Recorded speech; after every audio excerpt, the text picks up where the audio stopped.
Kitchen में आप सभी का स्वागत है। आज हम मूंग की दाल की बड़ी घर में कैसे बनाएं और उसे साल भर तक कैसे स्टोर करें, इसको बनाने का तरीका सीखेंगे। उससे पहले मैं आपको बताना चाहती हूँ कि मूंग की दाल की बड़ी इतनी स्पेशल होती है कि आप इसको किसी भी सब्जी में डालकर उसका स्वाद बढ़ा सकते हैं। पुलाव, बिरयानी, खिचड़ी में तो ये डलती है। इसके साथ हम स्नैक्स भी बना सकते हैं। और यदि हम मंगोड़ी से कुछ ना चाहें तो हम इसके पीस के मसाले को भर के हम इसके परांठे और कचौड़ी भी बना के तैयार कर सकते हैं। मूंग की दाल की बड़ी जो होती है ये बहुत ही टेस्टी लगती है और इसे हम इजीली साल भर तक स्टोर करके रख सकते हैं। लेकिन इसको बनाने का बहुत स्पेशल तरीका होता है। आइए देखते हैं मूंग की दाल की बड़ी को हम घर में कैसे तैयार करेंगे। मैंने मूंग की दाल 1 किलो साफ करके भिगो के पानी में 8 से 9 घंटे के लिए छोड़ दिया था। इसे मैं एक रात पहले भिगो के रख देती हूँ जिससे कि इसे सुबह धो के अच्छे से पानी से मैं इसको पीस सकूँ। हमें इसे बहुत कम पानी में पीसना है। इसमें हमें उतना ही पानी डालना है जितना कि मिक्सर जार में हमारी दाल अच्छे से पिस जाए। यदि हम इसमें पानी ज्यादा डाल देंगे तो हमारी मूंग की दाल की बड़ियाँ नहीं बनेंगी, उनका टेक्सचर बिगड़ जाएगा। तो हमें ध्यान रखना है कि मूंग की दाल पानी एब्जॉर्ब कर लेती है, क्योंकि इसे हम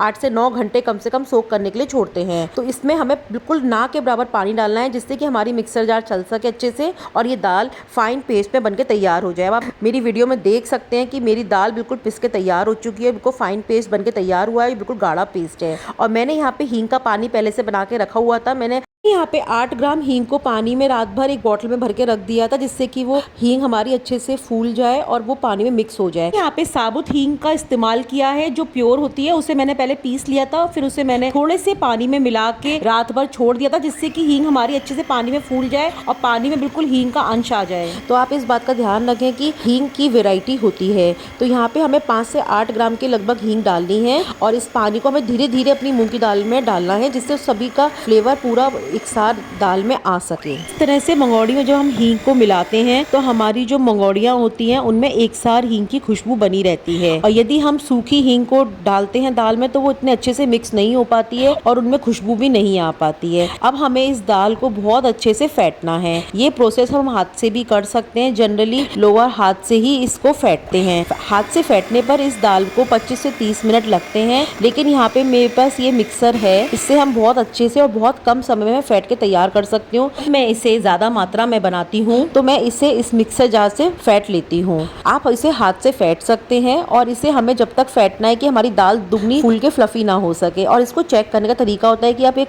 पानी में कटोरी लें, उसमें यदि हमारी दाल ऊपर फ्लोट करके तुरंत आ जाए तो हमारी समझिए दाल बनके बिल्कुल तैयार है। अब इसकी हम मंगोड़ी बना के तैयार कर सकते हैं। अब आप देख सकते हैं कि पहले मेरी दाल एक बार में ऊपर नहीं आई, वो पानी में बिखर गई, तो इसका मतलब मेरी दाल तैयार नहीं थी। फिर मैंने उसे और दोबारा से फेंटा। इसके बाद मेरी दाल दोबारा मैंने चेक करी तो वो ऊपर आ चुकी है। अब हमारी दाल बिल्कुल तैयार है। इसके लिए मैंने एक नमक की थैली ले ली थी, उस पर मैंने आपको बताया कि किस तरह से कटिंग करनी है। उसके बाद हम इसकी छोटी छोटी मंगोड़ियाँ ग्रीस लगी हुई थालियों में तोड़ लेंगे। यदि आप पे थाली हो तो थालियों में आप चिकनाई लगा के तोड़ सकते हैं। और ध्यान रखें कि हम इस पे चिकनाई भी बहुत कम मात्रा में लगाएंगे और इसमें हमें कोई भी सरसों का तेल नहीं लगाना है, नहीं तो वो खुशबू दे जाएंगी। इस पे हमें रिफाइंड ऑयल का इस्तेमाल करना है जिसमें कोई खुशबू नहीं होती है और हमें बहुत हल्के से चुपड़ना है। और आप इन्हें प्लास्टिक पर भी फैला सकते हैं और इसे तेज धूप में आप बनाएंगे तो हमारी 2 दिन में ये बिल्कुल तैयार हो जाएंगी और इसे हम साल भर तक स्टोर करके रख सकते हैं। अब मैं आपको एक बात बताती हूँ, यदि आप मंगोड़ी बना रहे हो तो आप मौसम का जरूर ध्यान रखें। बड़ी तेज धूप में बनके तैयार होती है जिससे कि वो बहुत ही पोली बनती है और साल भर तक उन्हें स्टोर करके रखना बहुत आसान होता है। मंगोड़ियों को बनाने के लिए हमें जो थैली की आवश्यकता होती है, जैसे हम मेहंदी का कोन लगाते हैं तो उसकी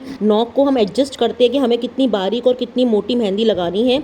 उसकी अकॉर्डिंग ही हमें इस तरह की मंगोड़ी की नोक को ध्यान में रख के उसकी टिप को काटना होता है और ऊपर से हम कलची से भर सकें इतना चौड़ा हमें काट के तैयार करना होता है। देख सकते हैं कि मेरी मंगोड़ी सूख के तैयार हो चुकी है। इसे मैंने पैक कर दिया है और अब ये मेरी मंगोड़ी जाने के लिए बिल्कुल तैयार है। इन मंगोड़ियों को स्मॉल बैचेस में बनाती हूँ और फ्रेशली डिलीवर करती हूँ। यदि आप मुझसे मंगोड़ी खरीदना चाहते हैं तो प्लीज मुझे कमेंट बॉक्स में संपर्क करें। ये एक छोटा सा स्टार्टअप है। आप देख सकते हैं कि मंगोड़ी में मेहनत ज्यादा लगती है बट 2 ही सामग्री की इसमें आवश्यकता होती है। आपको मेरी ये मंगोड़ी की रेसिपी पसंद आई है जिसमें मैंने परफेक्ट टिप्स और ट्रिक्स दी है तो प्लीज मेरे चैनल को ज्यादा से ज्यादा लाइक करें, शेयर करें, सब्सक्राइब करें और इंस्टाग्राम पे फॉलो करना ना भूलें। और आप भी अपने घर में ऐसी मंगोड़ी बना के तैयार कर सकते हैं।